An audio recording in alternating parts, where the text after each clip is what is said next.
அனைவருக்கும் வணக்கங்க. இந்த வீடியோ என்னன்னு சொன்னால் ஒரு சின்ன மோட்டிவ் கதை தான் இது. துர்க்கமாசுரன் சொல்லிட்டு ஒரு அசுரன் இருக்கான்.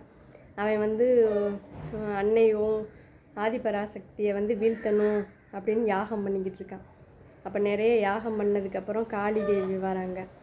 காளிகிட்ட கேட்குறான், நான் எப்படியாவது அந்த சக்தி அன்னையை வீழ்த்தணும், கொல்லணும் அப்படின்னு சொல்லிட்டு அவன் யாகம் பண்ணி காளிகிட்ட கேட்கும்போது காளியும் சொல்கிறாங்க, ஓம் சக்தி தாயை உன்னால் ஒன்றுமே பண்ண முடியாது அப்படின்னு சொல்லிட்டு மறைஞ்சு போயிடுறாங்க. மறுபடியும் என்ன செய்கிறான்னா, அந்த துர்க்கமாசுரன் அவன் உடல் கையிலெல்லாம் கிழித்து அப்படியே ரத்தத்தை விடுறான். விட்ட உடனே என்ன செய்கிறாங்க, மறுபடியும் காளி வராங்க.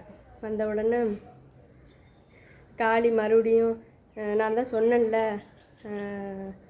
சக்தியை ஒன்றும் பண்ண முடியாது, அவள் சிவனில் பாதி அப்படின்னு சொல்லிட்டு சொல்கிறா காளி. அப்போ நான் என் கழுத்தை அறுத்துக்கிருவேன், நீ எனக்கு வரம் தரலைனா அப்படின்னு சொல்லும்போது வேறு வழி இல்லாமல் காளி சொல்கிறாங்க, நீ சக்தியை நேருக்கு நேரம் நின்று உன்னால் ஜெயிக்க முடியாது. அவளை நீ அவள் ஒரு பெண் உருவத்தில் இருக்கிறனால அவளை நீ தரக்குறைவாக பேசு, அப்போ அவள் கூனி குறுகி போயிடுவா. அப்படி குறுகி போகிற டயத்தில் நீ அவளை வீழ்த்தலாம் அப்படி சொல்லிட்டு வரம் கொடுத்துட்டு போயிடுறாங்க. அதே மாதிரி மறுநாள் என்ன செய்கிறாங்கன்னா, துர்க்கமாசுரன் சக்தியை சண்டைக்கு கூப்பிட்டுக்கிட்டு இருக்கான், ஆதிபராசக்தியை.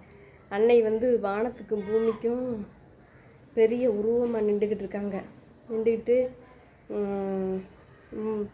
துர்க்கமாசுரனோட போர் புரியறதுக்கு நின்றுக்கிட்டு இருக்காங்க. அப்போ என்ன செய்கிறான்னா, இவன் வாள் எதுவுமே கையில் கொண்டுட்டு போகலை, அவன் சும்மா தான் நிற்கிறான்.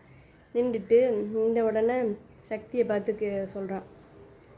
அப்போ முதல்ல அன்னை சக்தியை உடல் ரீதியாக ஒரு மாதிரி தப்பாக பேசினோடனே அன்னை அந்த மாதிரி வார்த்தைகளை கேட்டு வளர்ந்தவ இல்லை. குடும்பத்துலேயும் சரி தான், கல்யாணம் முடித்த சிவன்ட்டையும் சரி தான், அந்த மாதிரி வார்த்தைகளை கேட்காத போது அவள் என்ன செய்கிறா, அடியடியாக குறைய அப்படியே கூனி குறுக ஆரம்பிக்கிறாள். அவளோட உருவம் சின்னதாகிக்கிட்டே போகுது. அப்போ அவன் குடும்பத்தை பற்றி பேசுகிறான், சக்தி அன்னையோட பிள்ளைகளை பற்றி தரக்குறைவாக பேசுகிறான், அவளோட உடல் அமைப்பை தப்பாக பேசுகிறான். அப்படி பேசும்போது அன்னை என்ன செய்கிறாங்கன்னா, அப்படியே கூனி குறுகி துர்க்கமாசுரனுக்கு கீழே ஆயிட்டாங்க. ஆனதுக்கப்புறம் இவன் என்ன செய்கிறான், அதுக்கப்புறம் அன்னையை கொல்றதுக்கு அவன் வாள் எடுக்கிறான். அந்த டயத்துலையும் பார்த்து சிவபெருமான் வராரு. அப்போ சிவபெருமான் சொல்ல, என்னில் பாதி உனக்குள்ள சக்தி, பெண்களுக்குள்ள சக்தியை நீ மறந்துட்டியா? சக்தி தான் ஒரு ஆணுக்காக இருக்கட்டும், சிவனில் பாதியாக இருக்கிற நீ